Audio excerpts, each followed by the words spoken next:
ধূমকেতুর প্রমোশনে দেব ও শুভশ্রী এগুলো কি করতেছে? দুইজনেরই তো সংসার আছে। সংসার কি ভাঙার দ্বার প্রান্তে? আসলে কি এমনই করতেছে তারা? আসুন বাস্তবটা একটু বুঝে নেই। দেখুন, ধূমকেতুর প্রমোশনে দেব এবং শুভশ্রী বিভিন্ন জায়গায় যাচ্ছেন এবং তারা একসাথে বিভিন্ন রকম প্রোগ্রামে অংশগ্রহণ করতেছেন এবং এক প্রোগ্রামে দেখা গিয়েছে তো দেব ও শুভশ্রী একই ড্রেস পরা এবং শুভশ্রীর আঁচল নিচে পড়ে যাচ্ছে, দেব আঁচলটা উঠিয়ে তার কাছে দিয়ে দিচ্ছে এবং মানে একান্ত কানে কানে কি একটা বলতেছে, যেটা করে মনে হচ্ছে যেন তারা যেন পুরনো সেই 10 বছর আগের প্রেমিক প্রেমিকার রূপে চলে গিয়েছে। কিন্তু বাস্তব কিন্তু এখন তেমনটা নাই।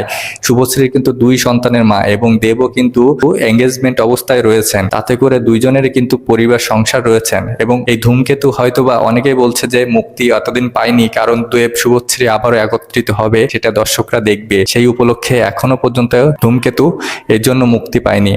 তো ধূমকেতুর মুক্তির উপলক্ষে দেব শুভশ্রীর এই একত্রিত হওয়াকে আপনি কিভাবে দেখছেন, এবং তাদের দুইজনের বহুদিন পরে এই যে একসাথে হওয়া এবং তারা একসাথে পথ চলা, সেটাকে আপনি কিভাবে নিচ্ছেন? অবশ্যই কমেন্টে জানাবেন এবং ভালো লাগলে পাশে থাকবেন। ধন্যবাদ।